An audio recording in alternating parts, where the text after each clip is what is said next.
capítulo 5 de Mateus, no versículo número 1 a 18. Aleluia. E mantenha a sua Bíblia aberta aí. Vendo Jesus as multidões, subiu ao monte, e como se assentasse, aproximaram-se os seus discípulos, e ele passou a ensiná-los, dizendo... Bom, aqui ele começa a falar sobre as bem-aventuranças. Não sei se você já ouviu essa expressão, essa frase. A tua atitude determina a tua altitude. E pensando nesses dias sobre atitude, e o que significa esta palavra atitude, eu sei que, dependendo do seu contexto, ela tem alguns significados, distintos significados. A atitude dentro de um contexto de psicologia tem um determinado significado, de biologia tem outro significado. Mas nós costumamos usar essa expressão, essa palavra, em muitos momentos. Fulano teve tal atitude. Nossa, ciclano não teve a atitude que eu esperava, né? A minha atitude naquele momento foi assim, foi assado. Então é uma palavra que sempre nós temos mencionado ela e mencionado a nosso respeito e a respeito da vida das pessoas, porque nós a relacionamos ao comportamento das pessoas, né? A atitude de uma pessoa, a gente normalmente está medindo o comportamento dessa pessoa, mensurando, né, o comportamento dessa pessoa. Porém, o sentido, né, o conceito da palavra atitude vai muito além do comportamento de uma pessoa. Quando nós falamos sobre o comportamento de uma pessoa, nós estamos falando daquilo que pode ser observado por nós, amém? Aquilo que pode ser medido por nós. Porém, quando nós falamos da atitude, é muito mais do que o comportamento de uma pessoa. Porque a atitude tem a ver com as motivações internas de uma pessoa, que leva ela a ter um determinado comportamento, né, ou agir de uma determinada forma, ou reagir de uma determinada forma, mediante a motivação do seu coração, ou simplesmente a pressão em relação às circunstâncias da sua vida. Então, a maneira como ela responde diante de uma situação, né, a maneira como ela se comporta diante de uma situação específica, porém motivada, essa ação está motivada, né, por algo que vem do seu interior, por algo que vem do seu coração. Então, sim, de fato a atitude tem a ver com o comportamento, mas é muito mais do que isso, porque é agir ou reagir motivado por uma disposição interna. Amém? Então, existe um posicionamento interno, né, a mentalidade de uma pessoa, a percepção de uma pessoa em relação a algo, em relação a alguma coisa, a alguma circunstância, e a forma como ela age, a forma como ela reage diante disso, tem a ver com a sua atitude. Então, como disse, a atitude, ela tem significados diferentes. Então, pensando nessa palavra, nessa frase, que eu já tenho ouvido ela várias vezes, atitude, a tua atitude determina a sua altitude.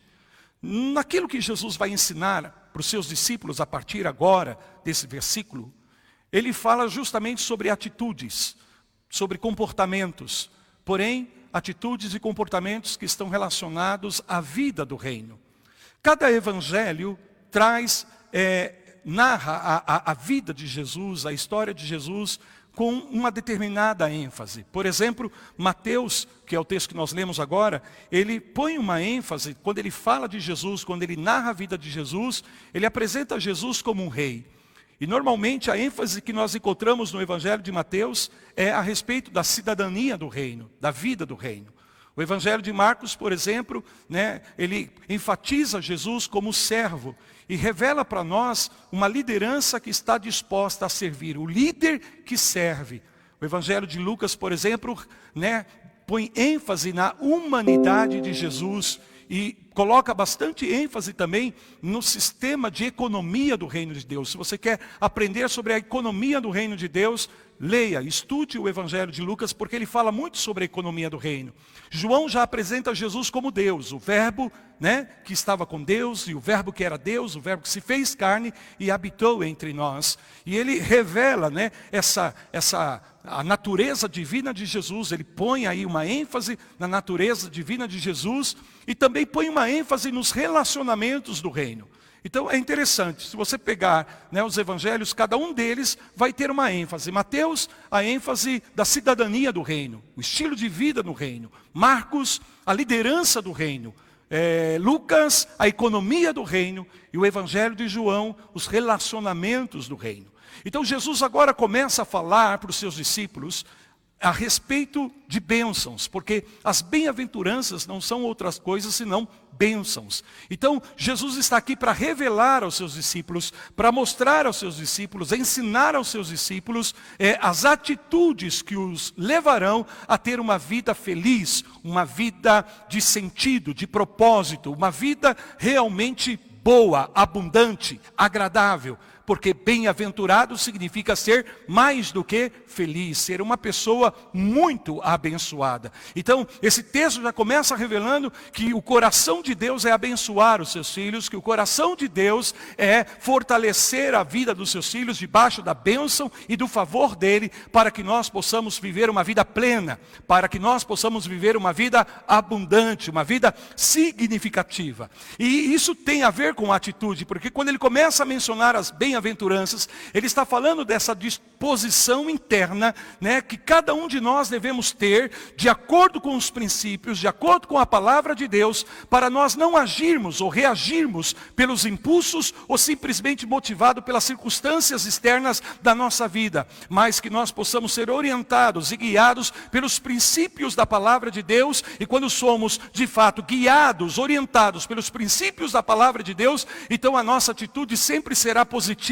A nossa atitude, mesmo diante das circunstâncias adversas, mesmo diante de situações difíceis, mesmo debaixo de perseguição, Jesus está dizendo, se você tem a atitude certa, se você tem a disposição no teu coração de viver a palavra do Senhor, então você será mais do que feliz em todas as coisas, em qualquer situação, em qualquer circunstância. Bom, quando se fala do comportamento, é aquilo que pode ser observado. Então eu posso olhar para uma pessoa e medir o sorriso da pessoa. É algo que eu posso observar, mas a felicidade é algo que eu não posso observar, porque é intrínseco, vem de dentro. E é sobre isso que Jesus está falando, desse tipo de atitude interna que cada um de nós devemos ter como filhos de Deus, como cidadãos do reino dos céus, para que nós possamos viver as bem-aventuranças, para que nós possamos ter uma vida plena, uma vida abundante. E foi exatamente para isso que Jesus veio. Então tem muito a ver mesmo essa expressão, a tua atitude determina a tua altura.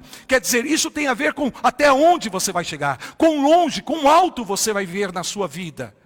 E eu pensando sobre isso, esses dias eu estava assistindo um programa de televisão que falava sobre a operação num aeroporto internacional. Todas as operações que acontecem num aeroporto. E naquele programa específico, naquela edição específica, estavam falando sobre consertar os aviões. E o que me chamou a atenção foi que eles pegaram a parte frontal do avião, que nós comumente chamamos de o nariz do avião, né? E eles falaram sobre a importância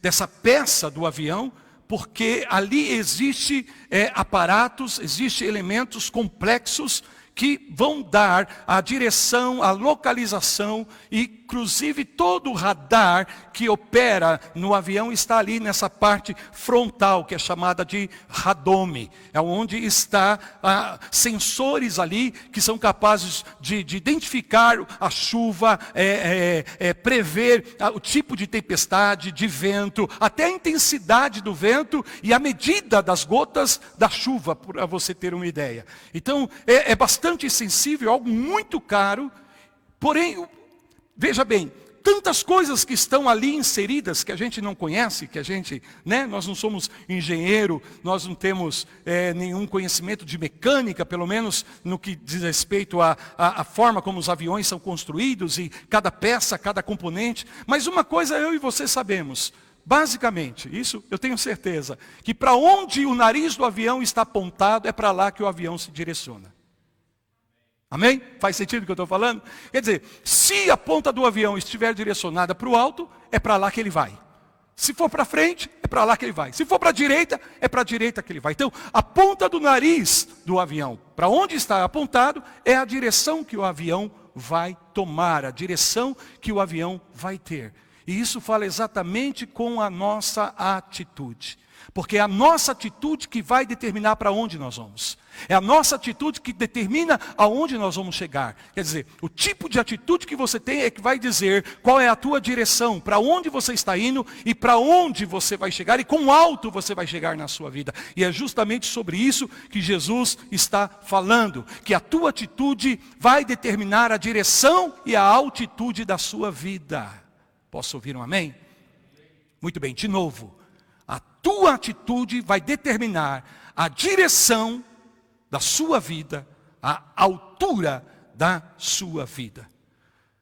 Quando se fala do Sermão na Montanha, durante muito tempo eu tinha a ideia, em função de alguns quadros, de algumas pinturas que foram retratadas por alguns artistas e que eu tinha visto, eu via assim a multidão ao redor de Jesus, e Jesus ali ensinando as multidões, falando sobre as bem-aventuranças, falando sobre os princípios do reino de Deus. Porém, não é especificamente isso que o texto diz. Na verdade, essa ideia é uma ideia equivocada. Porque a palavra de Deus diz aqui, no versículo de número 2, que ele passou a ensinar os seus discípulos. Não foi a multidão. Amém? Veja, versículo 1 e 2 diz: vendo Jesus as multidões, ele subiu ao monte. E como se assentasse, aproximaram-se os seus discípulos. E ele dizendo, bem-aventurado, e aí vai. Então, na verdade, ele não está ensinando a multidão aqui. Ele está ensinando aos seus discípulos. Não é a multidão que está ouvindo Jesus agora, em profundidade, em relação a segredos, a chaves, né, a respeito do reino de Deus. Mas ele está falando com os seus discípulos. E mais do que isso, ele está ensinando aos seus discípulos. E isso vem de acordo com o que Mateus capítulo 8, versículo 1 diz. Não precisa abrir, mas o texto diz assim: ora, logo quando Jesus termina o sermão do monte, ele descendo do monte, diz a Bíblia, que grandes multidões então o seguiram. Então, durante todo o período que ele está ali no monte, ele está ensinando aos seus discípulos. Diga isto comigo, mesmo aí você em sua casa, ensinando aos seus discípulos. A multidão não está aí. Amém? Porque a multidão não tem disposição para aprender de Jesus. A multidão, sabe, não quer se esforçar para aprender as coisas profundas que o Senhor Jesus tem para ensinar. Estas coisas estão destinadas aos seus discípulos. Destinado àqueles que, de fato, sabe, se engajam, daqueles que se comprometem, daqueles que se esforçam, daqueles que empenham sua energia para aprender, sabe, os mistérios do reino de Deus, para aprender os segredos, as chaves da palavra de Deus.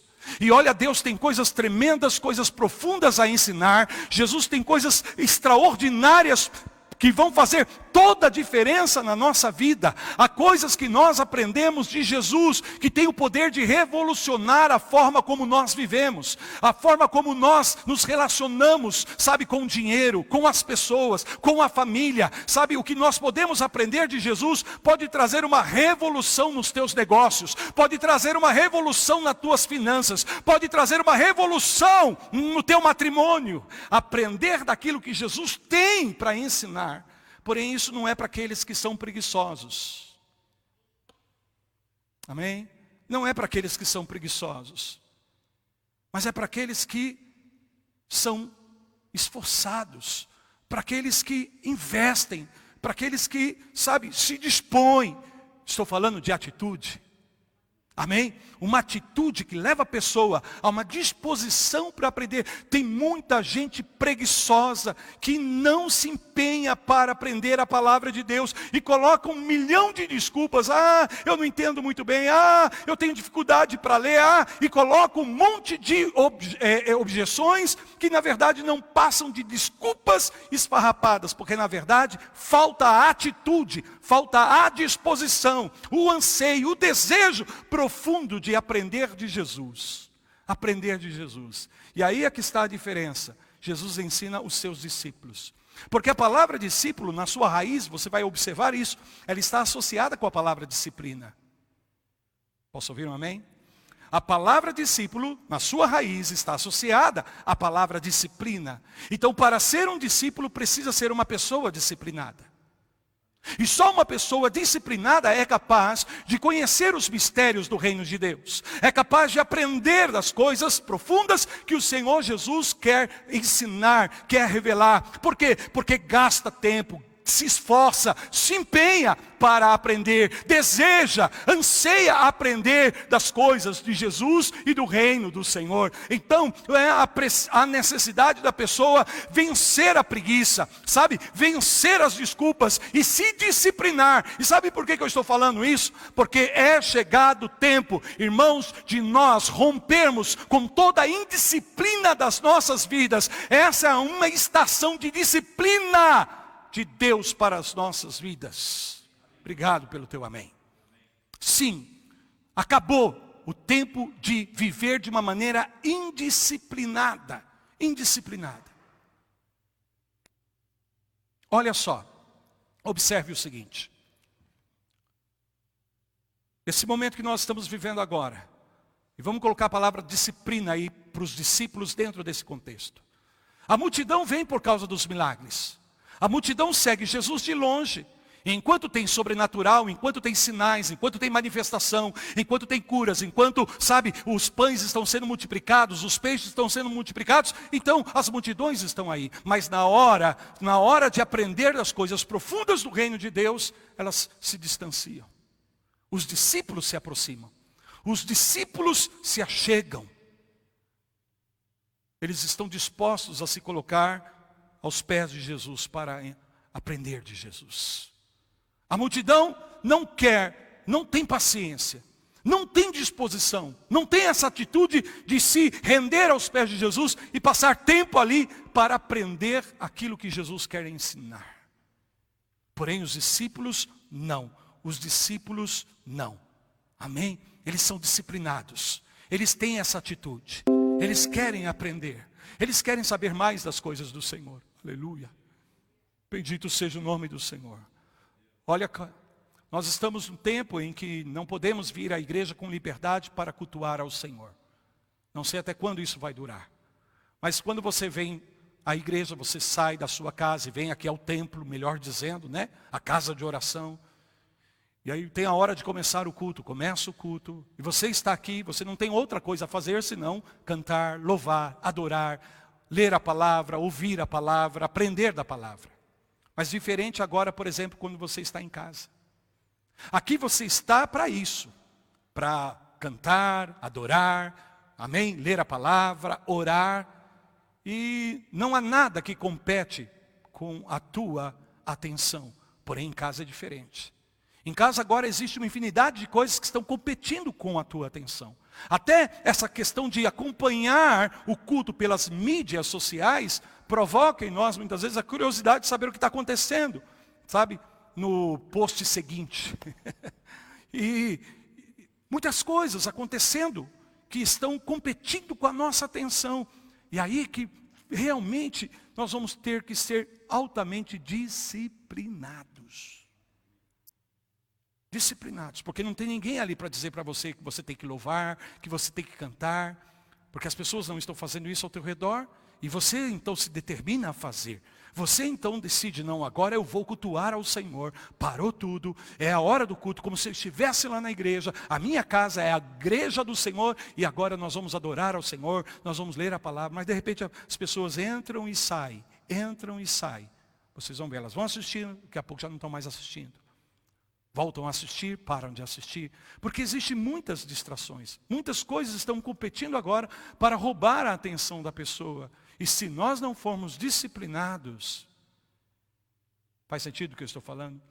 Se nós não formos disciplinados, sabe, chegou o tempo de nós sermos disciplinados, queridos. De vencer toda a indisciplina na nossa vida. Sabe, talvez esse seja o tempo de nós aprendermos coisas maiores e melhores do Senhor. Muitas pessoas estão acomodadas com aquilo que elas já aprenderam de Deus. Glória a Deus por todo aprendizado, por todo ensino, por toda informação e conhecimento que você já alcançou. Mas Deus tem muito mais. E quando nós entendemos que Deus tem muito mais para nos ensinar, oh aleluia, nós precisamos desenvolver essa atitude dentro de nós. Sabe, talvez acordar mais cedo, talvez se esforçar para fazer um curso agora online, sabe, ler alguns livros, mas orar, buscar mais, estar mais na presença do Senhor do que como nunca. Como nunca. E aí é que nós vamos ter em claro aqueles que são parte da multidão e aqueles que na verdade são discípulos do Senhor. Aqueles que são parte da multidão porque agora não está acontecendo mais nada, então se distraem, cuida dos seus afazeres, cuida de qualquer outra coisa, mas não investem tempo para aprender aos pés do Senhor. Por isso, essa palavra aqui é muito importante. Porque o Evangelho, veja bem queridos, escutem isso por favor. O Evangelho, quando ensinado, nos capacita. Quando nós aprendemos do Evangelho, o Evangelho é uma capacitação de vida. Por isso Jesus queria ensinar aos seus discípulos. É o mesmo que capacitá-los para que eles pudessem viver um estilo de vida segundo o reino de Deus. Um estilo de vida superior. Um estilo de vida que provém do alto, que provém dos céus. E nós, Igreja do Senhor, somos chamados a viver esse estilo de vida. E agora chegou a hora, amém? Ainda que todas as circunstâncias não nos sejam favoráveis, dentro de nós precisamos desenvolver essa atitude de aprender do Senhor para alcançarmos um estilo de vida superior. Quando eu falo superior, no sentido daquele estilo de vida que provém do reino dos céus, que vem do reino de Deus. E é isso que Jesus está ensinando aqui. E veja, quando Jesus nos salvou, quando Deus nos alcançou, Ele não deixou a nossa mente para fora. Não, Ele inclui a nossa mente nesse processo de salvação. Isso significa que o Evangelho não só nos capacita espiritualmente, mas o Evangelho também nos capacita intelectualmente. Por quê? Porque quando nós aprendemos do Evangelho, nós mudamos a nossa maneira de pensar, nós mudamos a nossa forma de perceber as coisas. Nós ganhamos agora, podemos desenvolver agora, por meio da capacitação do Evangelho nas nossas vidas, nós podemos desenvolver um intelecto agora superior, no sentido de receber revelação dos céus, revelação do trono de Deus, da profundidade das coisas do reino, das dimensões do reino de Deus, e aplicar isso na nossa vida, incorporar isso na nossa vida, para que de fato, independente de qualquer circunstância, estejamos sendo bem-aventurados, bem-aventurados. Então, sabe, quando você começa a aprender do Evangelho, você desenvolve uma mentalidade de liderança. É isso, você passa a pensar como um líder. O Evangelho te capacita a pensar de uma maneira superior. Quando você começa a estar por cima e não mais por baixo. Quando você de fato é cabeça e não mais cauda, porque o Evangelho te ensina a viver dessa forma. A viver dessa forma. Há um estilo de vida que Jesus está querendo ensinar aos seus discípulos, a nós que somos seus discípulos. Digam glória a Deus. Sabe, essa é a atitude de alguém que tem o que compartilhar. Sabe, é a atitude de alguém que não fica se desculpando, dizendo: ah, minha mente é tão limitada, eu não compreendo. Não. Deus salvou a tua mente e quer colocá-la dentro de um processo de renovação, para que você pense pensamentos inspirados, pensamentos superiores, que conduzirão a tua vida a uma vida de excelência, a uma vida abençoada, a uma vida bem-aventurada. Aleluias. Posso ouvir um glória a Deus? Sim, vem uma temporada de disciplina. Essa é uma estação de disciplina. Aqueles que só vão à igreja por ir à igreja e estão, sabe, veja bem, esse é o desafio. Muitas pessoas estão confinando o seu relacionamento com Deus ao momento aqui no templo. E agora que nós não temos mais condições de nos reunirmos no templo? Como é que fica a qualidade de vida dessa pessoa? A qualidade de vida espiritual, a qualidade de vida cristã, se ela tem condicionado a sua vida cristã com base unicamente ao momento que acontece aqui no culto, quando estamos reunidos. Agora é a hora de nós aprendermos a cultuar a Deus nos nossos lares? Sim ou não? Agora é hora de nós aprendermos a cultuar ao Senhor entre família. Agora é hora de nós aprendermos a abrir a palavra de Deus e buscarmos a sabedoria do alto em família ou sozinho ali. E nós não tínhamos essas práticas que já deveríamos ter por sermos discípulos. Então, na verdade, nós éramos somente parte da multidão. E agora nós vamos ser desafiados. Porque agora nos é dada a oportunidade. Ei, você quer continuar sendo parte da multidão? Ou você quer subir a esse monte e se assentar aos pés de Jesus para aprender coisas grandes e poderosas que irão revolucionar a sua vida, o seu viver? Fala comigo, discípulos. Como discípulos podemos aprender verdades superiores. Veja, a multidão não está pronta para esse tipo de verdade. As pessoas em geral aqui não estão prontas para esse tipo de verdade. Esses discípulos sobem porque eles querem aprender mais. Eles querem entender, eles querem compreender. Eles fazem perguntas ao Senhor. Senhor, o que o Senhor está dizendo? O que significa isso? Senhor, nós não entendemos, explica para nós. Eles têm uma atitude interna, uma disposição de aprender, de entender. Oh, queridos, eu quero aprender como viver uma vida abençoada. Eu quero aprender como posso ser guiado pelo Espírito Santo. Como que eu posso viver debaixo do favor do Senhor? Eu quero aprender, a adorar a Deus em espírito e em verdade. Eu quero aprender de Deus. Como viver essa vida que Ele tem para mim, essa vida e vida abundância. Ela não acontece de uma maneira automática, mecânica, inconsequente. Não, ela é fruto do conhecimento que nós adquirimos. E aí conhecimento tem a ver com a aplicação das verdades. Digam amém. Não conhecer somente de uma maneira, cognitiva, mental. Mas conhecer com o coração, vivendo aquilo, aplicando aquilo. Digam glória a Deus. Quantos têm fome por aprender do Senhor? Oh, aleluia. As multidões estavam assistindo os templos por causa das curas, dos milagres, dos sinais, das provisões. E agora? E agora? Qual tem sido a nossa atitude em relação a Deus e a sua palavra? Daniel capítulo 11, versículo 32, há um texto tremendo, que fala o seguinte: os que conhecem a Deus, os que conhecem ao seu Deus serão fortes, ativos e farão proezas.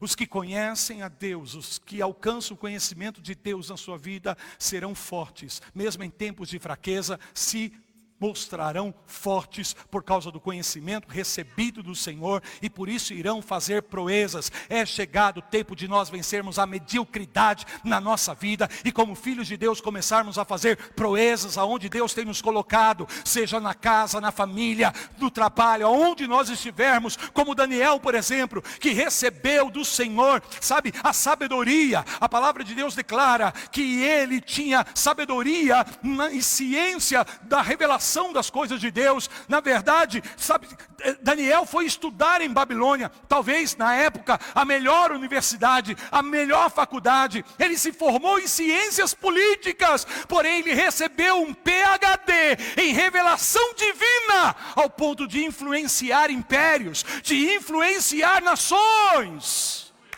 E não é diferente nos dias de hoje. É isso que Deus deseja fazer com o seu povo e através do seu povo, com a sabedoria de Deus na sua vida, com a sabedoria divina, você vai se tornar, a melhor pessoa, o melhor funcionário, o melhor trabalhador, o melhor colaborador no setor aonde você trabalha.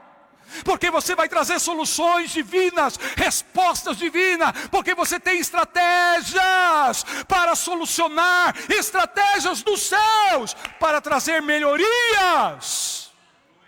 Glória a Deus. Mas precisamos ter essa atitude dentro de nós, de aprender do Senhor, de aprender da sua palavra.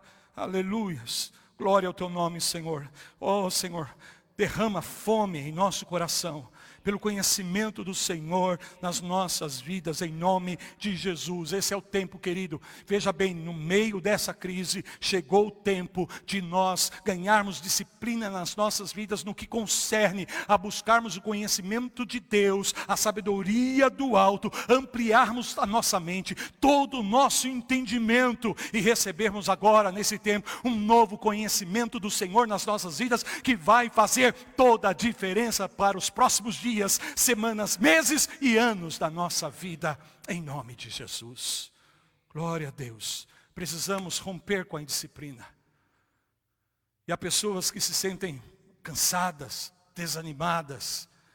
Na hora que vão estudar a palavra do Senhor, aprender do Senhor, bate o sono, o cansaço, a fadiga, o desânimo. E não são poucas pessoas que estão desanimadas nas coisas do Senhor. Não são poucas pessoas que estão, debaixo de um peso. E isso está roubando a força, a energia, a vitalidade da pessoa. E ela não consegue buscar de Deus, não consegue aprender do Senhor. Hoje, em nome de Jesus, eu denuncio essa preguiça, eu denuncio esse desânimo, eu denuncio essa tristeza, essa angústia, todo e qualquer peso sobre tua vida, que tem drenado as tuas energias, que tem roubado de você a tua força, para buscar a Deus, para buscar a palavra do Senhor. Caia por terra agora, em nome de Jesus, e você receba um novo ânimo, novas forças, nova disposição na tua vida, para buscar ao Senhor em profundidade, com intensidade, chegar ao conhecimento de Deus na sua vida, em nome de Jesus. É chegado esse tempo dos discípulos se revelarem, se manifestarem pela vida disciplinada no aprendizado da palavra do Senhor. Digam glória a Deus, digam aleluia. Fala comigo mais uma vez, a atitude. Você não precisa conhecer todo o caminho para trilhá-lo. Você não precisa conhecer todo, para poder fazer as coisas. Você precisa ter apenas a fé, a ação, a disposição de dar o primeiro passo em direção àquilo que Deus já tem falado na sua vida. E mesmo que você não saiba tudo, mesmo que você não tenha o quadro geral, mesmo que você não tenha a visão geral, dê o primeiro passo, porque Deus é fiel e poderoso para revelar-te o segundo, terceiro, próximo passo, até que você alcance o novo nível que Deus tem para a tua vida. Tome medidas, tome ação, tome postura, tenha uma atitude. Não fique, se apegando às circunstâncias e aos acontecimentos desse momento. Levanta desde a palavra de Deus no teu interior, na força do Espírito Santo, a disposição no teu coração de se sobressair agora, em nome de Jesus. Digam glória a Deus. Uma coisa que eu tenho aprendido na minha vida, amados, é que o foco cria força. O foco gera energia.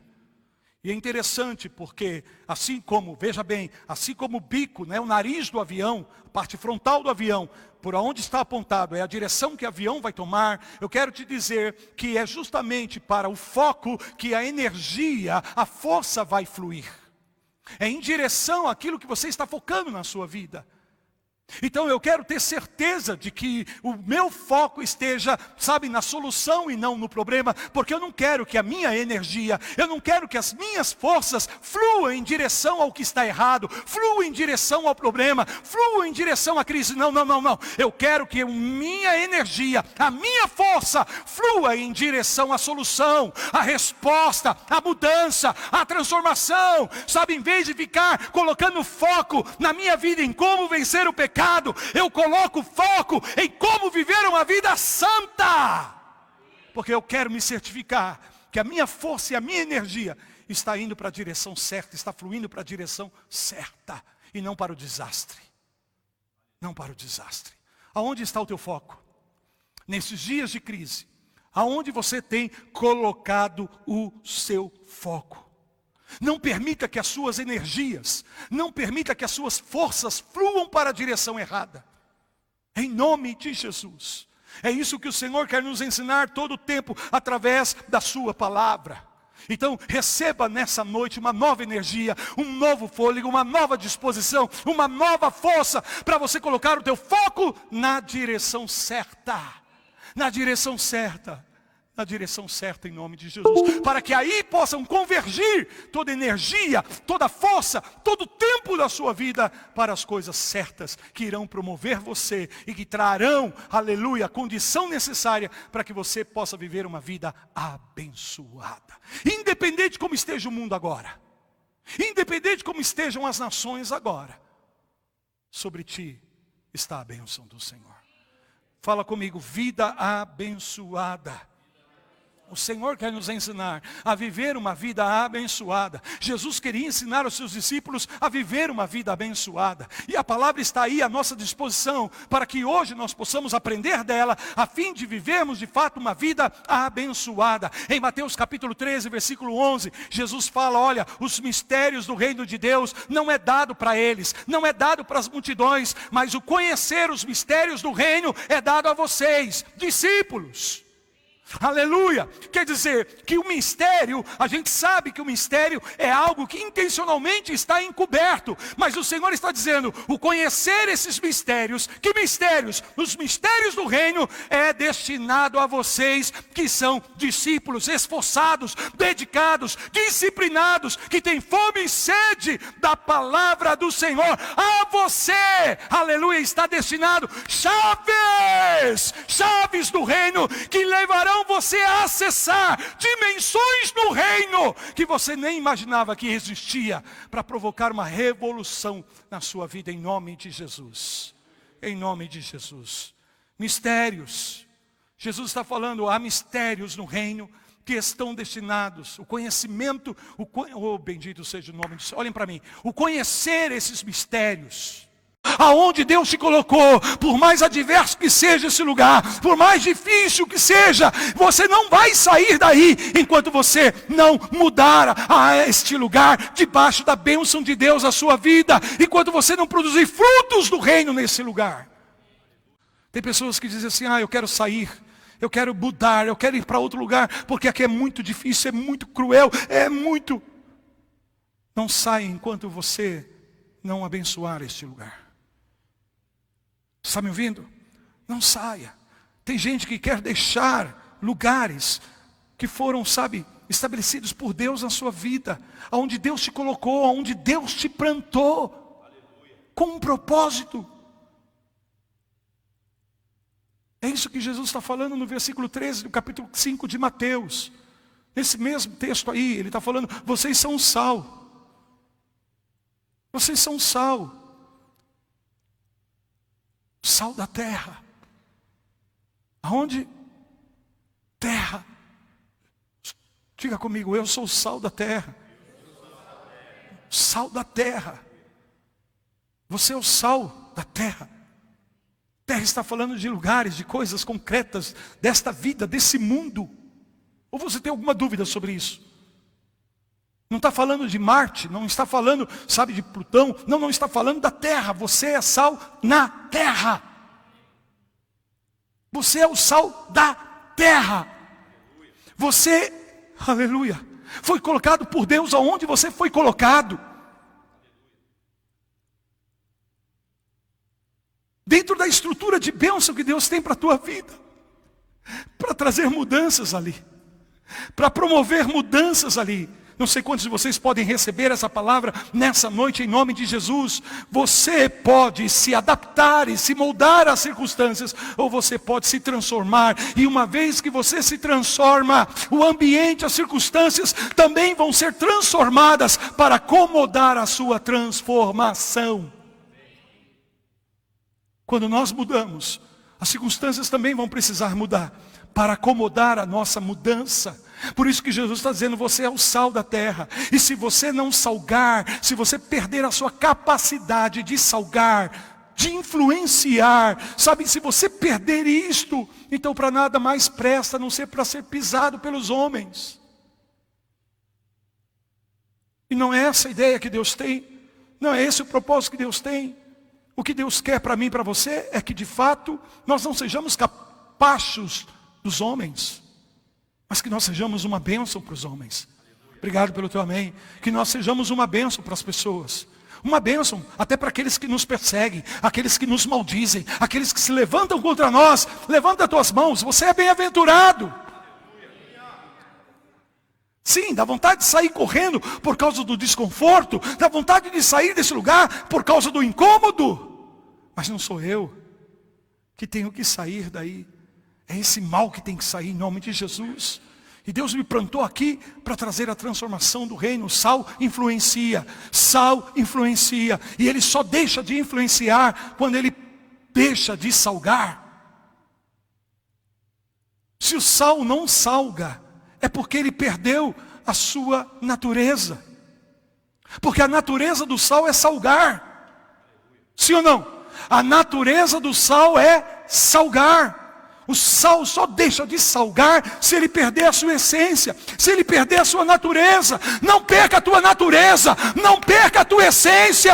Saiba sempre de quem você é e quem você é nele. Põe-te de pé em nome de Jesus.